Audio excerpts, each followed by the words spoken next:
Kartok paskui mane. Aš leidžiu savo svajoti. Aš leidžiu savo siekti. Aš leidžiu savo priimti. Aš leidžiu savo klestėti. Mano gyvenime atsiranda vis daugiau stebuklingų sutapimų. Aš tiesiog esu magnetas gerų dalykų. Mano pasąmonė dabar perrašo senus ribojimus ir juos keičia į jėgą, tikėjimą ir lengvumą. Aš esu pasiruošęs priimti turtus, materialinius ir dvasinius.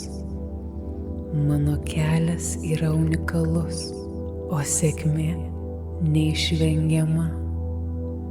Visata man palanki. Mano žingsniai veda į gausą. Aš tai jaučiu, aš tai priimu, aš tai gyvenu. Naują meditaciją rasi mūsų YouTube kanale Ramybės uostas. Nuoroda po profiliu. Susitinkame ten.